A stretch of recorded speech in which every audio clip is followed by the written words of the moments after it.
Alright, so I'm recording this. Hopefully this is useful and we can answer some questions regarding this scaling RUT butterfly.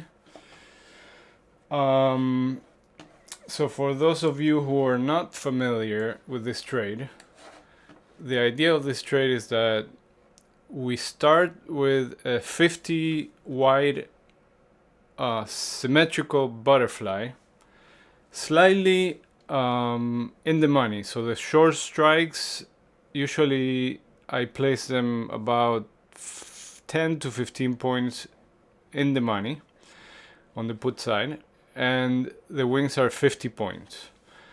And then as the market moves up, we add up to 3 of the same kind of butterfly, 20 points apart. So let's say today we're here at, right now we're at 1743, right? So the first one that I would start right now, if I had to start a new one, let me show you here.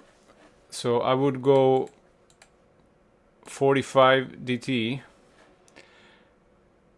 And since we're at 1745, I would start it here at 1730, the short strikes, go 50 points, both sides, and then I have my first fly, right? As the market moves up, what I want to do is add another one that's centered at 20 points above the short one, 20 points above 1730. So the next one would be when the market is 40 points above 1730. So at once we reach 1770, then I'll add the one that's 20 points above this one. So basically, once we hit 1770, I add this one at 1750, also a 50 point, right? Until I'm gonna just show you the final product, right? So we'll have something that looks kind of like this, right? Oh, something's wrong here. Like that. No? Let me see. I think I did something wrong. Hold on. 70, 20. Yeah, here. 20. So we'll have this structure. And the idea is that you want to add them as the market moves up, and then when there's a reversion, then you capitalize on that move down, because you're going to have all this negative delta, and then you're going to be back towards the middle of the tent, right? If the market keeps moving up, what we do is that we take the lower fly, we close it, and then we open another one above. So we roll the lowest fly to the upper part of the structure. If we move down outside of the tent, what we do is that we close the structure and then start with a new one. And then as we move up, again, we add 3 flies and the same process, right? Now, I usually use about 30% profit target, 30% stop loss. And one thing that I want to mention is that the market that we are at nowadays has been perfect for this trade. Now, it's usually not as smooth, but this market has been great for this kind of trades, and it's been working great. That doesn't mean that it always is like this. I've had sometimes that you have to keep rolling to a point where the market is rallied so much that you have to stop out of the trade, right? So you have to size these trades accordingly to your account, to your risk tolerance, etc. So know that 30% should be about, if you're fully scaled, and let's say this trade right now, like fully scaled, is about $2,500, right? So full 30% of that would be, let's say, 750, right? Now you could have an instance where you somebody's unmuted. I don't know if you have a question, Ken. So it could happen that you have a move overnight that, you know, it takes you out of the tent, and you end up having to take a little bit of a bigger loss because of slippage or because you had to close, right? It could happen, so you gotta keep that in mind when you size the trade to your account. So let me just show you the one that we have on now, and then I'll go a little more into detail here. So, and let me know if you have a question. Just type it in the chat or unmute yourself. There's a couple of people that are unmuted, so if you don't have a question, make sure you mute yourself. Wrong screen. Lost my screen. Sorry. Okay. All right. So this one we started on. Hold on. Let me mute here. Somebody's unmuted. All right. Okay. So.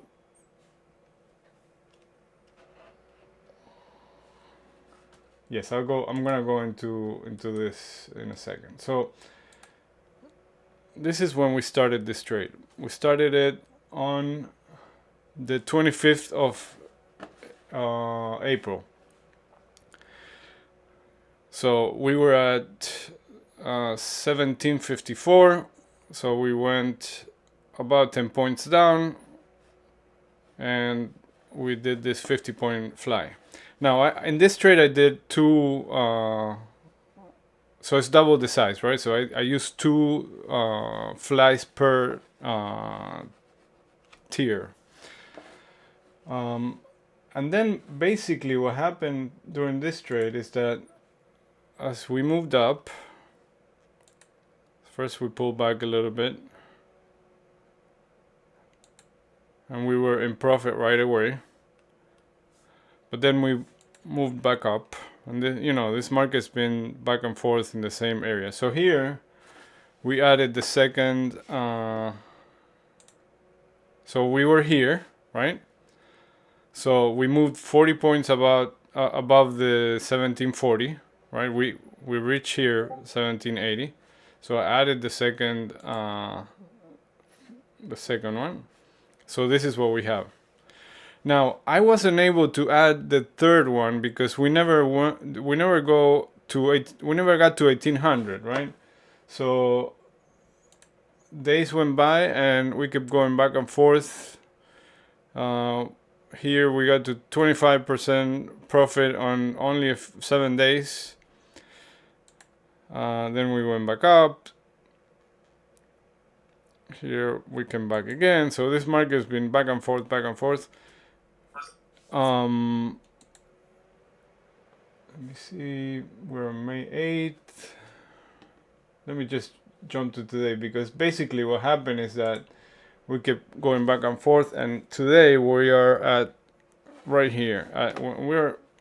I let it go past the 30% target because I'm not just looking at the profit target. I'm just looking at price action, but I think that newer traders, when they take on these trades, they should have a little bit of more strict rules when they manage this, because I'm looking at market profile, I'm looking at price action, but people that don't have as much experience looking at price, they might just want to have a rule and say, okay, I'll take profit at 30%.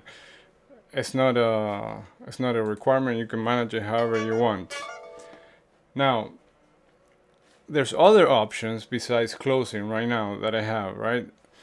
For example, if you can start adjusting the deltas, right? Because this trade, as it is right now, it has a lot of negative delta, right? If you can see, I have all this room to move down and still be in profit.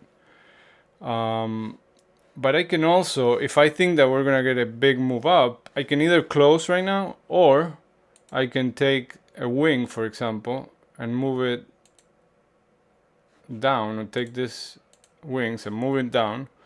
then what this is gonna do is it's gonna flatten the T0 line. So we went from minus 13 delta to minus 5. I can even do this, and then be at minus 1, and then I have an almost flat, let me just do this, almost flat T0 line, which is gonna add a little bit of risk to the downside, so it's gonna increase the buying power a little bit. But then if we keep moving higher, then I have all this room to move and stay pretty much delta and keep collecting theta, right, from premium decay. So those are options, right, that we have on this trade. Now, I know that some people, there's a few versions of this trade, right? I didn't make this trade up, right? I know that a few people teach a similar trade. I don't know what their rules are, but and I know that Igor also has a version that he does that it's different because it's not all symmetrical butterflies. Once he starts with 70 by 50, then 70 by 60, 70 by 70. So it's a little bit more flat, more neutral. This one specifically, I do it and I use it as a little bit of a hedge in my account to add negative deltas, because it really adds, let me see, it really keeps negative delta throughout the trade, right? Unless we start getting into this area. Then when you start getting into this area where you are a little bit more flat delta or more positive delta, then you can go ahead and close the trade. So I don't have very strict rules on this trade. I just all I know is that every 40 points, every 20 points, I'm gonna be adding a tier up to 3 tiers, and then I'm gonna manage it. If I see that the market is really looking that it's gonna rip higher, then I'm gonna go ahead and close it, right? Let me see. Another thing, that if your account is not big enough to put this trade on, you can use IWM. You can use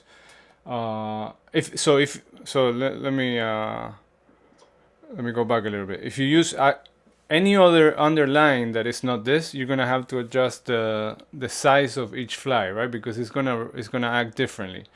If you do IWM, which is, I believe, is 10 times smaller, right, than RUT, then you can just do the math and do 5 points wide instead of 50 point wide, right? But if you use SPX is about double the size of RUT, right? It's 4,000. It's a little more than double. So you're gonna have to play with it to get something similar. SPX is probably gonna be like 100 wide or 110 wide instead of 50 wide. I learned this trade on RUT. That's why I use RUT. But the idea is that you understand how it moves, so that you can do whatever adjustments there work for you and for your account, right? I don't like to have very strict rules because of that, because it's very you can really do a lot of stuff with this trade, right? You can, like I showed before, like even if you're thinking that we're gonna rally, you can actually turn this trade into a trade that gives you positive delta instead of negative delta, like this, right? Like this will give you positive delta. So it's very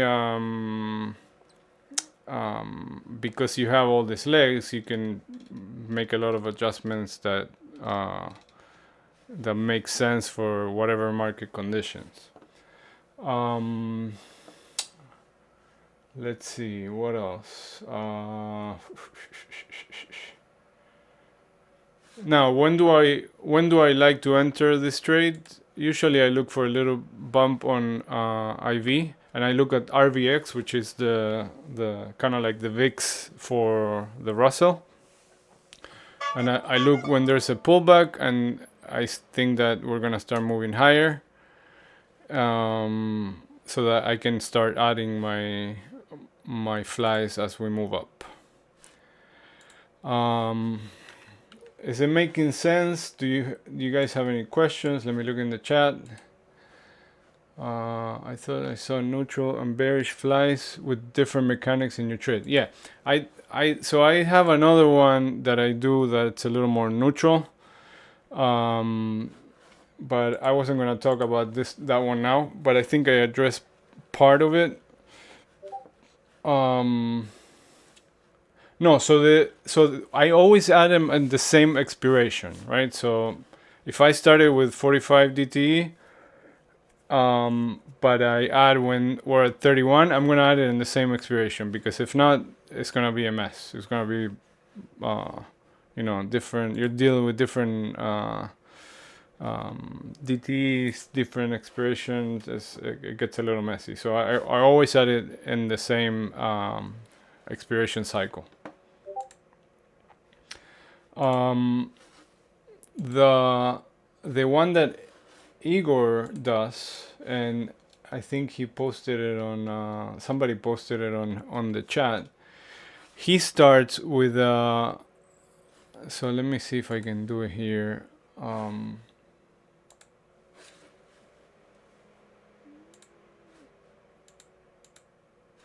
So he starts, it's a slightly different trade, right? So he starts I believe it's a 70 by 60 that he starts with.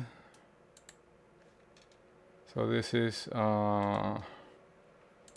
60.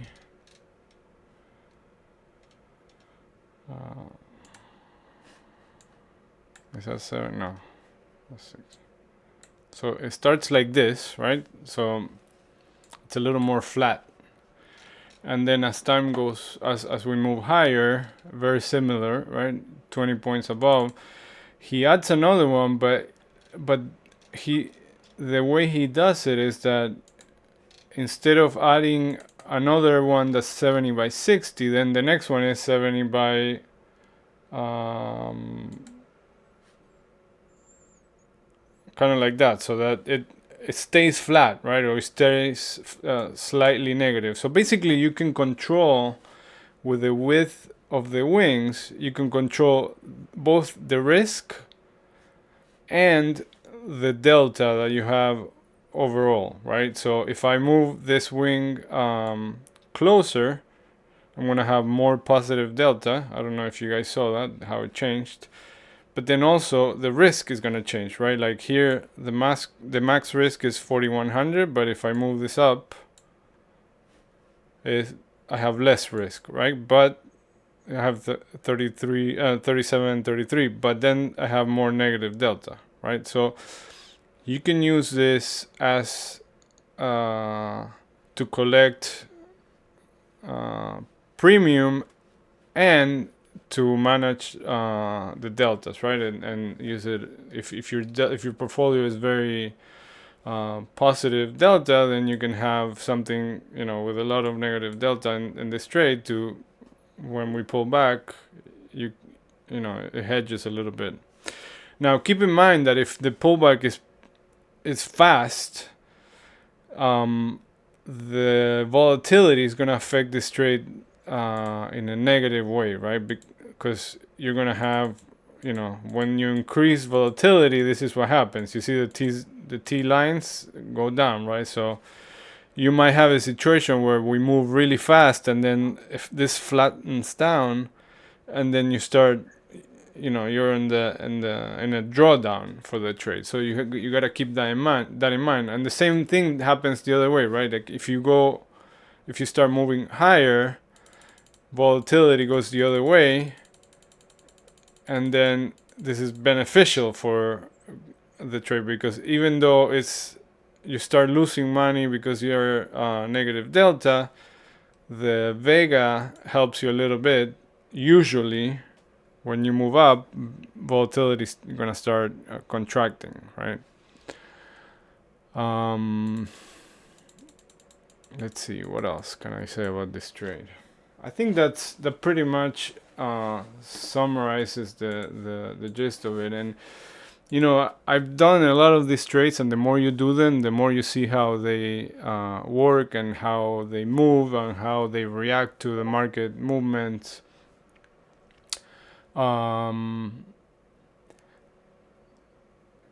So to answer, Eddie's asking, when you have 2 contracts per tier, is it just for sizing, or do you ever adjust or move them independently? So I do it for sizing, but you can also be more precise on your adjustments, right? Because if you move from here to here, but if you have 2 contracts, you know, you could go, instead of from -6 to -9, you could, you know, if you adjust half, you could be in the middle, right? So you could do it like that. So it's up to you. It's very there's a lot of possibilities for this trade, and yes, the more contracts you have, the more flexibility you have as far as adjustments.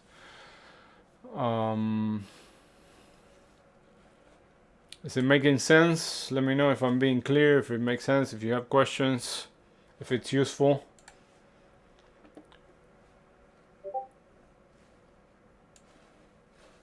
Questions, comments?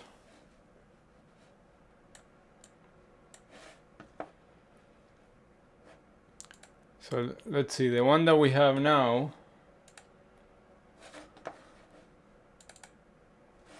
is right now is at almost 50% profit, right? So what are my options? Close it or adjust it.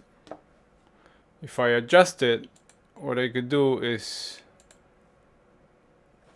because right now I have almost negative 12 delta, right, in this trade. So if I take this wings and move it down, if I want to have it delta neutral, you see, this is a perfect example of what Eddie was asking, right? So if I move these 2 wings, if I move them right here, I'm gonna be at 3.8 negative delta. I mean positive delta.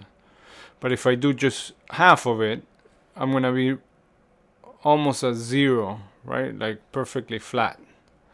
So if I'm flat, but I'm also adding here a little bit of risk.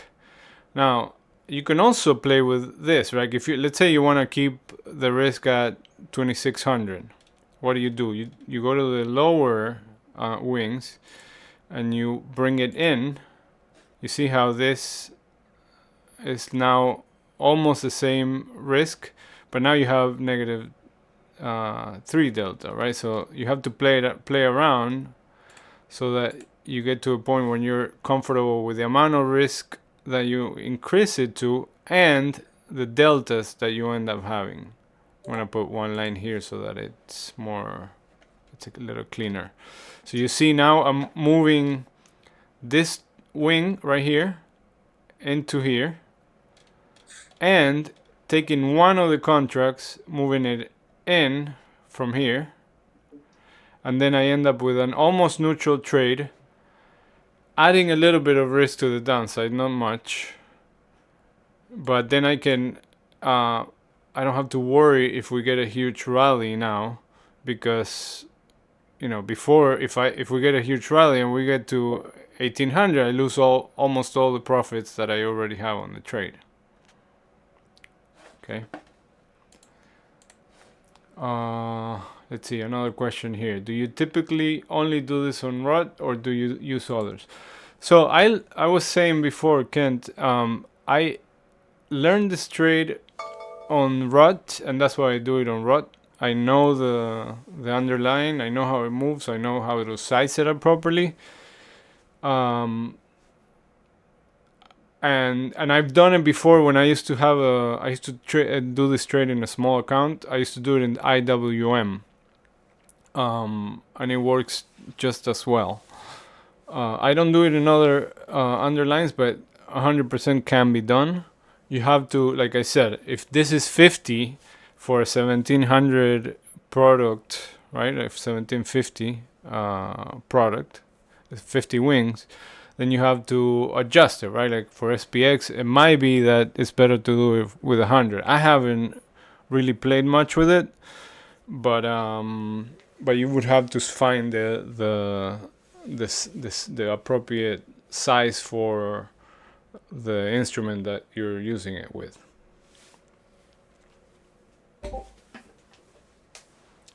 And like I said before, this market has been perfect for this because we haven't gone anywhere, right? So we keep moving up, then we come down again hard, which is great for this trade. If you're like in a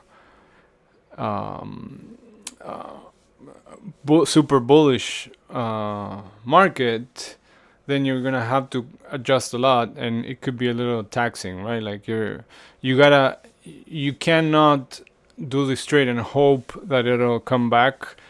Like when you get to a point where it looks like, if you're here, right, like close to your stop loss, and you see that the market is not, it doesn't look like it's gonna stop moving up, you're better off taking the trade off and starting a new one, because you might wake up with a gap up, and then it's gonna be even harder to get out, and you might lose more than what you actually wanted, right? So you have to be careful with how you size it and respecting your stops. Okay, any other questions?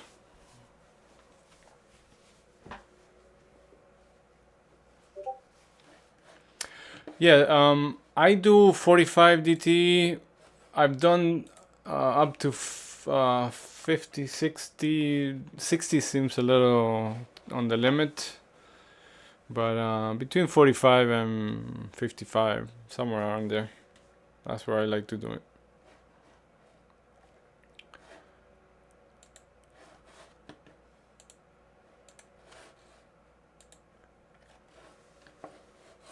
Other questions?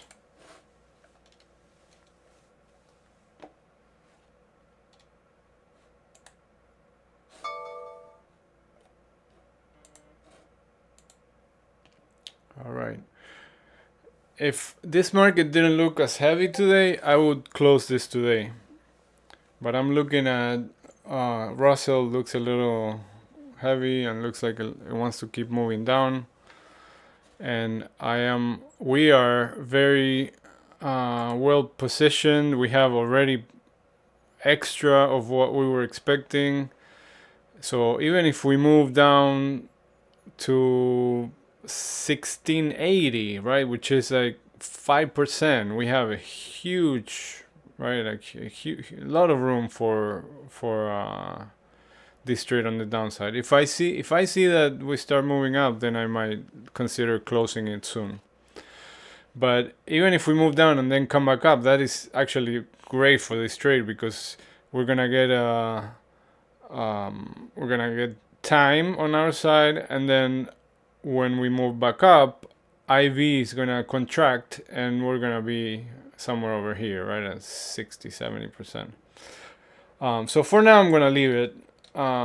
We have room, but if I see that we start getting a big move up, then I'm gonna close it.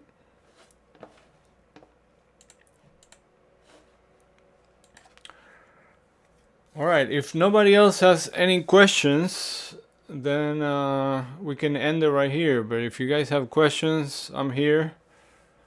Comments, concerns, let me know.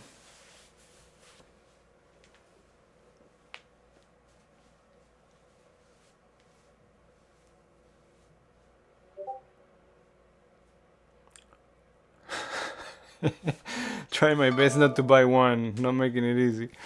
Yeah, this program is so good. I mean, to me, it's worth every penny. I know nobody wants to spend money on this stuff, but if you're serious about trading and and you know, managing multiple accounts, multiple trades, it really makes your life easier.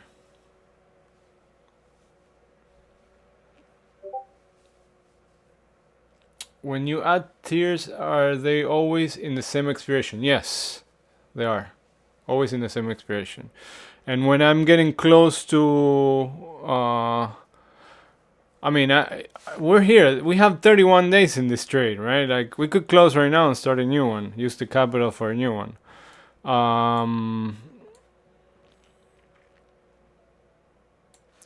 So yeah. So basically, to answer your question, yes, always on the same expiration.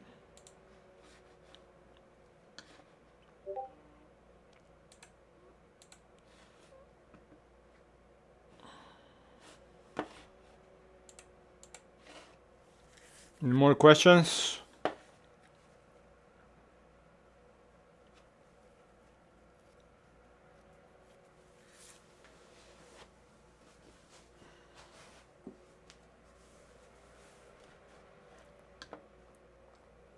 No. Okay. Well, if there's no any more questions, we're going to end this here. And if you have any more questions, feel free to post them in the chat or shoot me a message. I'd rather you post them in the chat so that everybody can benefit from the questions, from the answers. But if you're too shy and don't want to put it in the chat, you can DM me. All right. Have a great rest of the afternoon, and I'll see you guys around.